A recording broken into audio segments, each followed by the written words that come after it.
Hello বন্ধুরা, good morning and welcome back to my channel. আশা করি সবাই ভালো আছেন। আর আমি তো আজকে খুব বেশি ভালো আছি। তার কারণ আজকে হলো আমার গোপু সোনার জন্মদিন, মানে আজকে হলো জন্মাষ্টমী। তো আজকে জন্মাষ্টমীতে আমি অন্যান্য বছরের মতো সব কিছুই করেছি, তবে সমস্যা হচ্ছে যে আমি সব কিছু না ক্যামেরাবন্দি করতে পারিনি।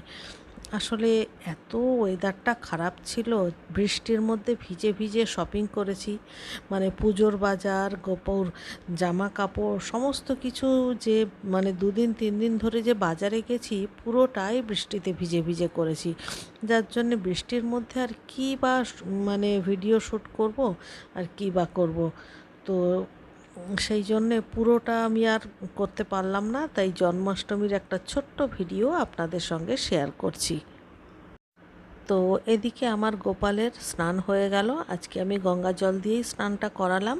এরপরে আজকে আমি দুটো ড্রেস কিনেছি এই দিনের জন্য। এইটা হচ্ছে পিঙ্ক কালারের, আর একটা হচ্ছে ব্লু কালারের। তো আজকে আমি ব্লু কালারটাই পরাবো, কারণ গোপালের তো নীল রঙটা বেশি পছন্দ, তাই ব্লু কালারের ড্রেসটাই পরালাম। আর এর সঙ্গে সমস্ত কিছু ম্যাচিং কিনেছি, তো সেগুলো সমস্ত কিছু পরিয়ে তারপর ফিরে আসছি। আর আমার কপালের কিন্তু কোনো সোনার বা রূপোর গয়নাগাটি নেই, কারণ আমি করিনি আর কি। আমার এই বিভিন্ন ড্রেসের সঙ্গে ম্যাচিং করে করে গয়না পরাতে বেশি ভালো লাগে। সেই জন্যে আমি প্রত্যেকটা ড্রেসের সঙ্গে ম্যাচিং করে করে মানে পাগড়ি, হার, চুড়ি, দুল সমস্ত কিছু ম্যাচিং করে করে কিনি। তো দেখুন আমার গোপালকে কিন্তু পুরোপুরি সাজানো হয়ে গেছে, আর সমস্ত কিছু ম্যাচিং পরিয়ে দিয়েছি। তো কেমন লাগছে একটু বলুন তো, একটু কাছ থেকে দেখাচ্ছি। হ্যাঁ, দারুণ লাগছে না দেখতে? যদিও ডেকোরেশনটা খুব একটা ভালো করতে পারিনি, যাই হোক এবারে আমি পুজো শুরু করব। আর এখানে যে আমি ভোগ দিয়েছি, এখানে লুচি, আলুর দম, পায়েস, মাখন মিশ্রি, এটা হচ্ছে তালের ক্ষীর, আর আছে এখানে তালের বড়া, আর করেছি হচ্ছে সুজির হালুয়া। এখানে রয়েছে 5টা গোটা ফল, তার সাথে রয়েছে চাটনি, আর রয়েছে এখানে মিষ্টি। আজকে 2 রকম মিষ্টি নিয়ে এসেছি, গোলাপ জামুন আর সন্দেশ। আর এখানে রয়েছে ক্যাডবেরি, আর গোপালের খেলনাও কিন্তু কিনেছি, সেটা দেখানো যাচ্ছে না। আর এটা হচ্ছে আমার সিংহাসন। আর আজকে যেহেতু লোকনাথ বাবারও জন্মদিন, তার জন্য আমি লোকনাথ বাবার জন্যও কিছু ভোগ করেছি। আর এখানে রয়েছে মিষ্টি দই।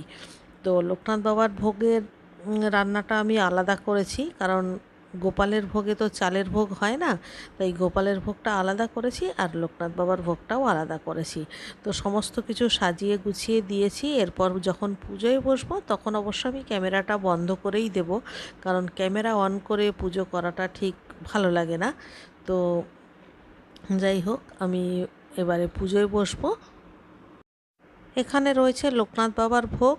আমি করেছি খিচুড়ি, পায়েস, 5 রকম ভাজা, মানে ঢেঁড়স ভাজা, বেগুন ভাজা, পটল ভাজা, কুমড়ো ভাজা, আলু ভাজা, আর করেছি আলুর দম, আর হচ্ছে মিষ্টি তো আছেই।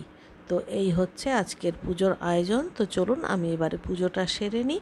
খুব ছোট্ট একটা ভিডিও শেয়ার করলাম, কারণ ইচ্ছা ছিল খুব সুন্দর করে ভিডিও করব, কিন্তু সেটা যখন করা সম্ভব হলো না। যাই হোক, এই ছোট্ট ভিডিওটা আপনাদের কেমন লাগলো অবশ্যই আমাকে জানাবেন। আর এই দেখুন নারকেল নাড়ু, এটা তখন দেখানো হয়নি। যাই হোক, মোটামুটি সব কিছুই অল্প অল্প করে করেছি। তো আমার এই ছোট্ট গোপালের জন্মাষ্টমী উপলক্ষে আয়োজনটা আপনাদের কেমন লাগলো আমাকে কিন্তু কমেন্ট করে বলবেন। হ্যাঁ, তো আমি এবারে ক্যামেরাটা অফ করে দেবো, আর দেখা হচ্ছে পরবর্তী ব্লগে। ততক্ষণের জন্য সবাই ভালো থাকবেন।